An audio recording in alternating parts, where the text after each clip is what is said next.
So if I say pro wrestling and tag team, the Hardy Boys are probably going to pop in your head. The Hardy Boys are arguably the best tag team that has ever happened in pro wrestling existence. For some reason, these guys have just taken everything by storm. Matt Hardy and Jeff Hardy, although they are amazing alone, together, they are invincible. They're just larger than life. It's Matt Hardy and Jeff Hardy. Growing up, I can't tell you how many headboards I've broken on my parents' bed doing the fucking Swanton bomb off that. And it was well worth it. I perfected that shit. Now, as a 30-year-old man, though, no swantons for me. Which is crazy to say because Matt and Jeff are just around 50 and they're still doing the same shit that they've been doing for the past 30 years. They debuted in 1995. It is 2025, professional wrestlers for just around 30 years. The things that they've done, I'm honestly surprised they can even walk, let alone still perform. And I get it. People are saying the Hardy Boys nowadays, they're older and they move slower. But at the same time, it is still the Hardy Boys, and respect has to be thrown on their name. Well, now we got some crazy news that the Hardy Boys actually might be coming to the WWE. There's a whole invasion era going on right now, just like WCW and WWF did back in the day.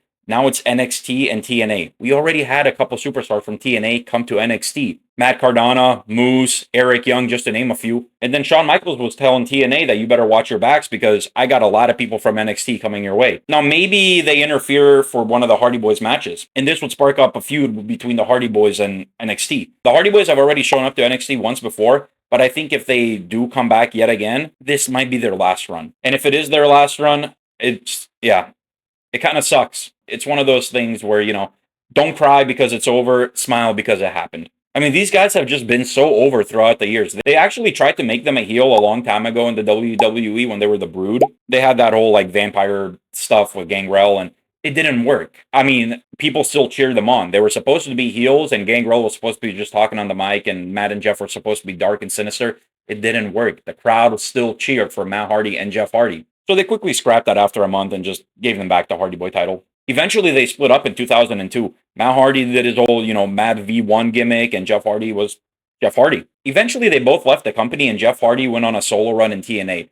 This solo run in TNA was actually pretty surprisingly good. When Jeff Hardy was in TNA, some of the stuff that he did was amazing. The feuds he had with Abyss, that Swanton was probably his highest Swanton bomb ever. Shit, he had to clear like a 15-foot jump, and then he had to land on him from like 25 feet up in the air. They eventually reunited back in 2009 when Jeff Hardy came back to the WWE and Matt Hardy followed him shortly after. Their run was gold. Now, jealousy happened and they started feuding and they actually had a couple matches against each other to the point where Jeff Hardy accidentally broke his brother's arm. But totally worth it. I couldn't imagine living out your dreams and becoming a pro wrestler and competing against your brother. They have a really strong bond with each other. Their mom died at an early age and it was just them and their dad. Their dad passed away recently and I think their bond just got even stronger. They went back to TNA in 2011 and they actually were heels. This was their first ever successful heel run. Jeff Hardy as a heel was a different kind of man. Nobody thought that they could boo Jeff Hardy, but he was getting booed. And Matt Hardy right alongside with him. Now, Matt Hardy has always stayed kind of quiet throughout the years. Jeff Hardy has always had the spotlight. But Matt Hardy is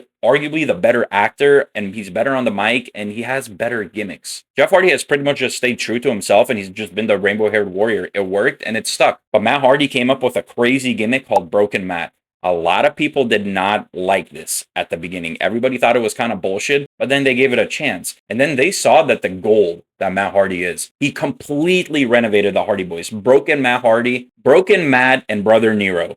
People were eating it up. They were huge in TNA. The shit that they were doing, and I mean, they were at the Hardy compound, and they were filming with drones and stuff. It was pretty neat, and it was really cool to watch because it was super unique, and it was new. It was new. Some way, somehow, the Hardy Boys renovated themselves again, and now they're even more exciting. They did come back to the WWE around 2017, and they were the Broken Hardys. Unfortunately, this run wasn't the craziest. Matt Hardy didn't get too much recognition during the run. I don't know why. I think Vince McMahon was not liking it. He actually pitched an idea to Vince McMahon while he was doing this. Jeff Hardy was injured, and he was written off TV, but Matt Hardy wanted to kind of talk with Jeff through his mind. He wanted Jeff Hardy to appear for him, but not for others. Kind of like if you watch Dexter, his dad appears all throughout the show, and he's kind of like Dexter's mentor. Well, he wanted to be talking to an empty chair, looking at Jeff Hardy. Somebody walks in the room and is like, who are you talking to? And he obviously says his brother, but his brother's not there. For some reason, Vince said that's a wacky, cuckoo idea.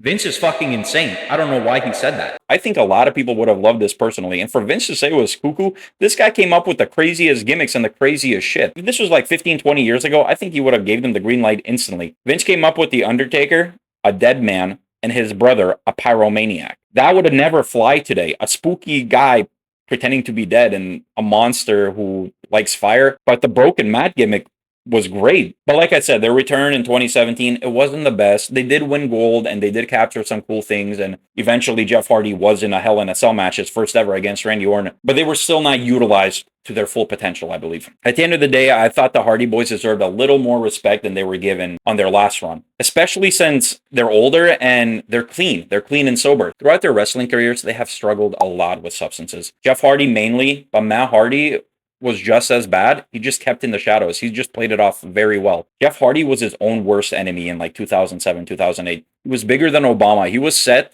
He was going to be the face of the company. He was actually set to win the Money in the Bank match and headline WrestleMania. Unfortunately, the addiction spiraled. He was written off TV, 60-day suspension, all this, all that. We thought Jeff Hardy would just never capture the gold. He just wasn't, the WWE just couldn't rely on him to show up. Now at Armageddon, he did win the gold and he wasn't a champion for too long, but he did capture gold a couple times until he was finally written off TV with CM Punk beating him and retiring him. But his addiction never stopped. When he went to TNA, there was a horrible match against Sting, and oh my god, that was rock bottom. That was horrid to watch. Growing up as a Jeff Hardy fan, watching that shit, yeah, that hurt the heart. And it always sucked to see them struggle like that because if you're my age, we grew up watching the Hardy Boys. Everybody wanted to be Matt Hardy or Jeff Hardy. Now at AEW, they had a pretty good time. Not the craziest, but they had a lot of spots and they were a tag team and it was working. The crowd was loving it. And then from AEW, they eventually went back to TNA. They're currently in TNA, but TNA and WWE have a contract together.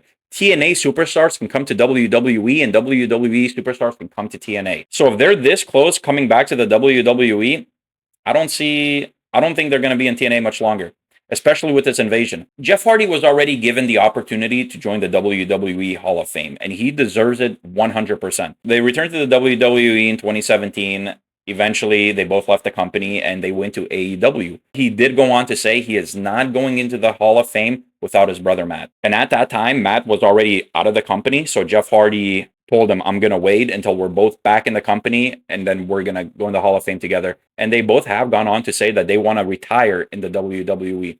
So this might be the last hurrah.